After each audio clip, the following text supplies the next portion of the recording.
പവിത്രം സീരിയലിന്റെ latest episode review ആണ് പറയുന്നത്. അങ്ങനെ എന്തൊക്കെ വന്നാലും വിക്രത്തിന്റെ കൂടെ തന്നെ നിൽക്കണമെന്നും ഏതൊരു പ്രതിസന്ധിയിലും കൂടെ ഉണ്ടാകുമെന്നും ശത്രുക്കളിൽ നിന്നും അവനെ രക്ഷിക്കാൻ താൻ എന്തും ചെയ്യുമെന്നും വേദ മനസ്സിലുറപ്പിക്കുന്നുണ്ട്. ആ സമയത്താണ് അരുൺ ഹോസ്പിറ്റലിലാണെന്ന വാർത്ത അറിയുന്നത്. അതറിഞ്ഞതും വീട്ടുകാരെയും ബാക്കിയുള്ളവരെല്ലാവരെയും ഉപേക്ഷിച്ചുകൊണ്ട് തന്നെ അങ്ങോട്ടേക്ക് പോവാൻ തന്നെ ദീപ്തി തീരുമാനിച്ചു. ശങ്കരനാരായണൻ ഈ വാർത്ത അറിയുന്നുണ്ട്. അരുൺ ഹോസ്പിറ്റലിലാണെന്നറിഞ്ഞ് ദീപ്തി ശ്രീകാന്തിനോട് കയർക്കുന്നു. ഏട്ടൻ തന്നെയാണ് വരുണിനെ ആളെ വിട്ട് തല്ലിച്ചത് എന്നൊക്കെ പറയും. അവനെ അങ്ങ് കൊന്നു കളയാനായിരിക്കും നിങ്ങളുടെയൊക്കെ ഉദ്ദേശം. പക്ഷേ ഭാഗ്യം കൊണ്ട് വരുൺ രക്ഷപ്പെട്ടു. ഇത് കേട്ട ശ്രീകാന്ത് ദേഷ്യപ്പെടാൻ ദീപ്തിയോട്, നീ വെറുതെ അനാവശ്യം പറഞ്ഞാലുണ്ടല്ലോ, ഞാൻ നിന്നെ അടിച്ചേക്കുമെന്നൊക്കെ പറഞ്ഞുകൊണ്ട് തന്നെ ദീപ്തിയോട് ദേഷ്യപ്പെടും ശ്രീകാന്ത്. അന്നേരം ശങ്കർ ചോദിക്കുന്നുണ്ട്, എന്താ മോളെ, നീ എന്താ ഇങ്ങനെ MLA വാസവന്റെ മകന് വേണ്ടിയിട്ട് അച്ഛനെയും ഏട്ടന്മാരെയും അമ്മയും എല്ലാവരെയും ഉപേക്ഷിക്കാൻ തന്നെയാണോ നിന്റെ തീരുമാനം? അന്നേരം ദീപ്തി പറഞ്ഞത്, അച്ഛൻ വെറുതെ വിഷയം മാറ്റാനൊന്നും നിൽക്കണ്ട, ശ്രീയേട്ടനോട് ചോദിക്ക്. വരുണിന് കൊട്ടേഷൻ കൊടുത്തിട്ട് ഈ അവസ്ഥയിലാക്കിയത് ശ്രീയേട്ടൻ തന്നെയല്ലേന്ന്. ശങ്കരൻ ദേഷ്യത്തോടെ ശ്രീകാന്തിനെ നോക്കുമ്പോൾ അവൻ പറയുന്നുണ്ട്, ഇവൾ പറയുന്നതൊന്നും വിശ്വസിക്കരുത്. ഞാൻ വരുണിനെ ഒന്നും ചെയ്തിട്ടില്ല. വരുണിന് എന്തെങ്കിലും സംഭവിച്ചിട്ടുണ്ടെങ്കിൽ തന്നെ അതിന് പിന്നിൽ അവനായിരിക്കും, ആ വിക്രം. സത്യമെല്ലാം തന്നെ നമുക്ക് മനസ്സിലായി എന്നറിഞ്ഞപ്പോൾ അവൻ തന്നെയായിരിക്കും, ആ വിക്രം തന്നെയായിരിക്കും അവനെ ആളെ വിട്ട് തല്ലിച്ചത്. അന്നേരവും ദീപ്തി തറപ്പിച്ചു പറഞ്ഞു, ഒരു നിമിഷം പോലും ഞാൻ ഇനി ഇവിടെ നിൽക്കില്ല, ഞാൻ ഇവിടെ നിന്നും പോവാണ് എന്നൊക്കെ പറയും. അന്നേരം ശങ്കരൻ ദേഷ്യത്തിൽ തന്നെ തിരിഞ്ഞു നിൽക്കുകയാണ്.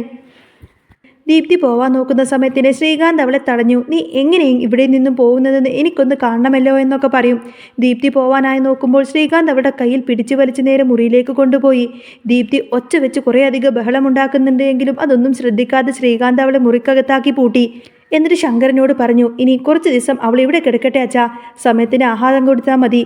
ഇനി എന്തായാലും ഇതിനൊരു തീരുമാനം അറിഞ്ഞിട്ട് മതി അവളെ പുറത്തു വിടുന്നതൊക്കെ. അങ്ങനെ ദീപ്തിയെ പൂട്ടിയിട്ടതിനു ശേഷം ദീപ്തിയുടെ കയ്യിൽ നിന്നും അവളുടെ ഫോണ് പിടിച്ചു വാങ്ങിക്കുന്നു. അങ്ങനെ ദീപ്തിയുടെ ഫോണ് ചെക്ക് ചെയ്തതിനു ശേഷം ശ്രീകാന്ത് ഇങ്ങനെ ശങ്കരനാരായണനോട് പറഞ്ഞു, നോക്കച്ചാ, ഇവൾ എത്ര തവണയാണ് വിക്രമിനെയും വേദയെയും മാറി മാറി വിളിച്ചിരിക്കുന്നത് എന്ന്. അങ്ങനെ വിക്രം തന്നെയായിരിക്കും ഇത് ചെയ്തിരിക്കുന്നത്. വിക്രം പിടിക്കപ്പെടുമെന്നറിഞ്ഞപ്പോൾ ദീപ്തി സത്യം പറയുമെന്ന് പേടിച്ചിട്ടാവും അവനെ ഒഴിവാക്കാൻ വേണ്ടി വിക്രം തന്നെ കൊട്ടേഷൻ കൊടുത്തത്. ഇത്രയും പറഞ്ഞിട്ട് ശ്രീകാന്ത് അവിടെ നിന്നും പോവാണ്. ശ്രീകാന്ത് പറഞ്ഞ കാര്യങ്ങളെല്ലാം അതുപോലെ തന്നെ വിശ്വസിച്ചിരിക്കട്ടെ ശങ്കരനാരായണൻ. പിന്നീട് വിക്രം അമ്പലത്തിൽ പോയിട്ട് മനമുരുകി തന്നെ പ്രാർത്ഥിക്കുന്നുണ്ട്. എല്ലാ പ്രശ്നങ്ങളും അവസാനിക്കാനും കുടുംബത്തിൽ സമാധാനമെല്ലാം തിരിച്ചു കിട്ടാനും വിക്രമിനോടുള്ള അച്ഛൻ്റെ വിരോധം മാറാനുമാണ് ആ കരഞ്ഞുള്ള പ്രാർത്ഥന. അതുപോലെ തന്നെ വിക്രമിന് വേദയോടുള്ള തെറ്റിദ്ധാരണ മാറാനും.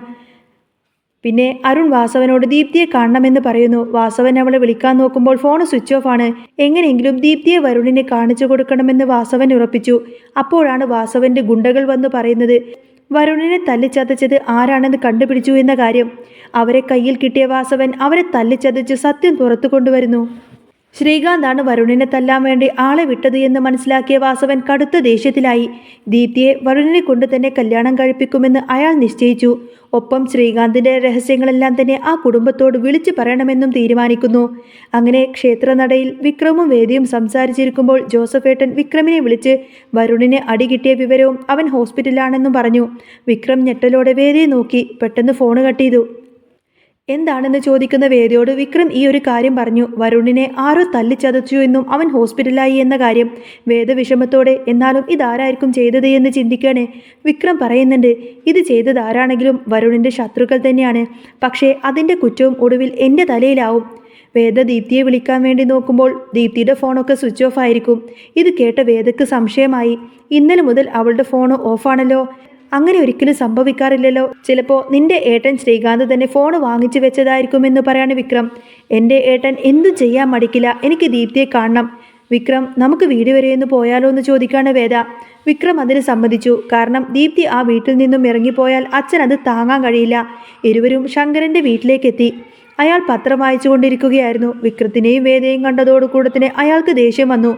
കാരണം ശങ്കരനാരായണൻ്റെ മനസ്സിൽ തൻ്റെ കുടുംബത്തിനെതിരെ കളിക്കുന്നത് വിക്രമാണെന്നാണ് ശ്രീകാന്ത് പറഞ്ഞ് ഫലിപ്പിച്ചിരിക്കുന്നത്. അതുകൊണ്ട് തന്നെ ശങ്കരനാരായണന് ദേഷ്യം വരികയാണ്. ശങ്കരൻ പറയുന്നത്, ഞാൻ നിന്നോട് പറഞ്ഞതല്ലേ ഈ വീടിൻ്റെ പടി ചവിട്ടരുത് എന്ന്. വേദ പറഞ്ഞു, ദീപ്തിയെ വിളിച്ചിട്ടൊന്നും കിട്ടുന്നില്ല, എനിക്ക് അവളെ ഒന്ന് കാണണം. പക്ഷേ ശങ്കരൻ വഴങ്ങുന്നില്ല. നിന്റെ ഭർത്താവിൻ്റെ കാര്യം നോക്കിയിട്ട് നീ ഇവിടെ നിന്ന് പോയിക്കോ. ഇവിടുത്തെ കാര്യങ്ങളൊക്കെ ഞാൻ നോക്കിക്കോളാമെന്ന് പറയും. വിക്രം തൻ്റെ ഭാഗം വിശദീകരിക്കാൻ നോക്കുമ്പോഴാണ് ഇതും കേട്ടുകൊടുത്തിട്ട് ശ്രീകാന്ത് അങ്ങോട്ടേക്ക് വരുന്നത്. അവൻ വിക്രത്തെ ആട്ടിപ്പായിക്കുന്നു. അപ്പം തന്നെ വിക്രം പറഞ്ഞു, പോകാൻ തന്നെയാണോ വന്നത്? പക്ഷേ കൂടുതൽ ഞാൻ സംസാരിക്കാൻ നിന്നാൽ എനിക്കും ചിലത് പറയേണ്ടി വരും. ശ്രീകാന്തിൻ്റെ വഴിവിട്ട ബന്ധത്തെക്കുറിച്ച് വിക്രമിന് അറിയാമെന്ന് ഓർത്തുകൊണ്ട് തന്നെ അവൻ ഭയപ്പെട്ടു. ശങ്കരൻ ചോദിക്കുന്നത്, ശ്രീകാന്തിനെ കുറിച്ച് നിനക്ക് എന്താ പറയാനുള്ളത്? അവൻ ഈ കുടുംബത്തിന് ഒരു പേരുദോഷവും ഇതുവരെ വരുത്തിയിട്ടില്ല. അങ്ങനെ ഇവർ സംസാരിച്ചുകൊണ്ടിരിക്കുന്ന സമയത്താണ് MLA വാസവൻ അങ്ങോട്ടേക്ക് വരുന്നത്. ആഹാ, എല്ലാവരും ഇവിടെ ഉണ്ടല്ലോ എന്നൊക്കെ പറഞ്ഞുകൊണ്ടായിരിക്കും MLA വാസവൻ വണ്ടിയിൽ നിന്നും ഇറങ്ങുന്നത്.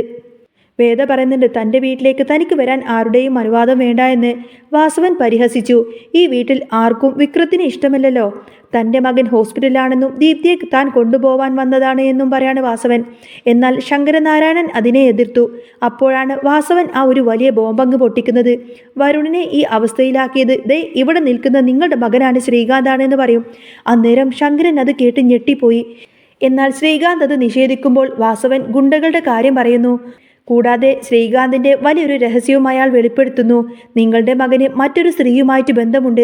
അവളെ ഒരു ഫ്ലാറ്റിൽ താമസിപ്പിച്ചിരിക്കുകയാണ് ഇവൻ. അതറിഞ്ഞാണ് അവളുടെ ഭർത്താവ് അവളെ ഉപേക്ഷിച്ചത്. മാന്യനായി നടക്കുന്ന ഇയാളുടെ തനി നിറം ഇതാണ്. ഇതൊക്കെ വിക്രത്തിനും അറിയാമായിരുന്നു.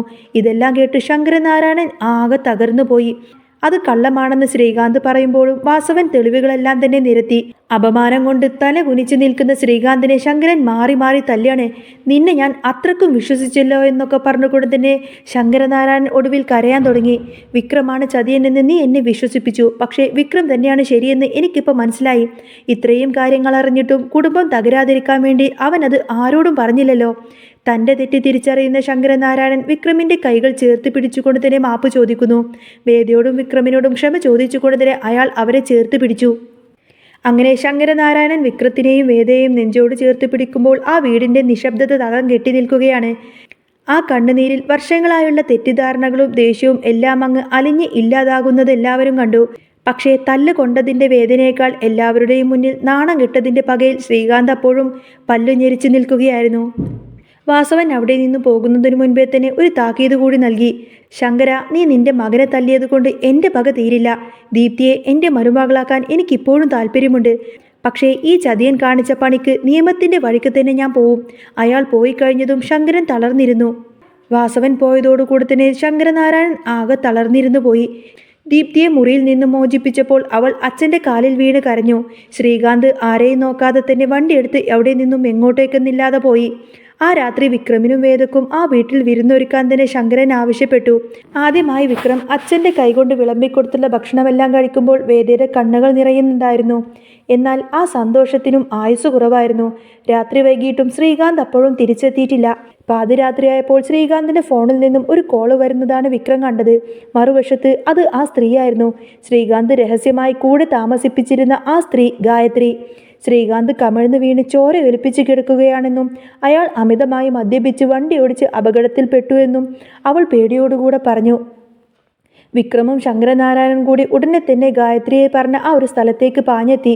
അവിടെ ചോരയിൽ കുളിച്ചു കിടക്കുന്ന ശ്രീകാന്തിനെ കണ്ടപ്പോൾ ശങ്കരൻ്റെ ഉള്ളൊന്ന് പിടഞ്ഞു. അവനെ ഹോസ്പിറ്റലിൽ എത്തിച്ചപ്പോൾ കണ്ട കാഴ്ച വരുണിൻ്റെ അതേ ഹോസ്പിറ്റൽ.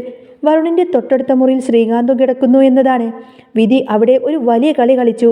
ശ്രീകാന്തിന് ജീവൻ രക്ഷിക്കാൻ രക്തം ആവശ്യമായി വന്നപ്പോൾ അവൻ ആരെയാണോ കുടുംബത്തിൽ നിന്നും പുറത്താക്കാൻ നോക്കിയത്? അതെ, വിക്രം തന്നെ രക്തം നൽകാൻ തന്നെ മുന്നോട്ട് വന്നു. ദിവസങ്ങൾ അങ്ങനെ കടന്നുപോയി. ശ്രീകാന്ത് കണ്ണു തുറന്നപ്പോൾ കണ്ടത് തൻ്റെ കട്ടിലിനരികിൽ ഉറക്കമില്ലാതെ കാവലിരിക്കുന്ന വിക്രത്തിനെയാണ്. തൻ്റെ എല്ലാ ചതികളും അറിഞ്ഞിട്ടും തൻ്റെ മരണത്തിൽ നിന്നും തിരിച്ചു പിടിക്കാൻ വന്ന അനിയനോട് അയാൾക്ക് ആദ്യമായി സ്നേഹം തോന്നി. ഗായത്രിയെയും അവളെയും കുഞ്ഞിനെയും സംരക്ഷിക്കാൻ താൻ ബാധ്യസ്ഥനാണ് എന്ന് ശ്രീകാന്ത് ശങ്കരനോട് ഏറ്റുപറഞ്ഞു. ആദ്യം ആ ഒരു കാര്യം എതിർത്തുവെങ്കിലും വിക്രത്തിൻ്റെ നിർബന്ധത്താൽ ഗായത്രിയെയും മക്കളെയും അംഗീകരിക്കാൻ ശങ്കരനാരായണൻ തയ്യാറായി. ഒടുവിൽ ദീപ്തിയും വരുണും തമ്മിലുള്ള വിവാഹത്തിന് വാസവന്റെ നിബന്ധനകൾ അംഗീകരിക്കാതെ തന്നെ പുതിയ ബന്ധമായി അത് വളരാൻ അവർ സമയം നൽകി. അങ്ങനെ ആ കുടുംബത്തിലെ വലിയ മതിൽക്കെട്ടുകളെല്ലാം തകർന്നു വീണു. വിക്രമും വേദയും ആ വീട്ടിലെ ഐശ്വര്യം കൂടിയാണെന്ന് ശങ്കരനാരായണൻ ഉറപ്പിച്ചു. വൈകി വന്ന വിവേകമാണെങ്കിലും സ്നേഹമാണ് ഏറ്റവും വലിയ ശക്തിയെന്ന് ശ്രീകാന്തും തിരിച്ചറിഞ്ഞിരുന്നു. അങ്ങനെ ഇത്ര കാലം ഒറ്റപ്പെട്ടു പോയ വിക്രത്തിന് ഒടുവിൽ സ്വന്തം കുടുംബത്തിൻ്റെ സ്നേഹവും അംഗീകാരവുമെല്ലാം തന്നെ തിരിച്ചു കിട്ടി. ഇതേ സമയം തന്നെ വേദയുടെ കണ്ണുകളിൽ വിടർന്നു വന്നത് വലിയൊരു പോരാട്ടം ജയിച്ചവളുടെ ആത്മവിശ്വാസമായിരുന്നു. പകയും ചതിയും എല്ലാം മാഞ്ഞുപോയ ആ വീട്ടിൽ ശരിക്കും സ്നേഹത്തിൻ്റെ പവിത്രത തന്നെ നിറഞ്ഞിരുന്നു. അങ്ങനെ ഇനി വരാൻ പോകുന്നത് നല്ല സൂപ്പർ ത്രില്ലിംഗ് എപ്പിസോഡുകളൊക്കെ തന്നെയാണ് കേട്ടോ. നിങ്ങൾക്ക് ഈ ഒരു ചാനൽ ഇഷ്ടമാവുകയാണെങ്കിൽ സബ്സ്ക്രൈബ് ചെയ്യാനും സപ്പോർട്ട് ചെയ്യാനും മറക്കല്ലേ. നെക്സ്റ്റ് വീഡിയോ ആയിട്ട് വരാം. ബൈ.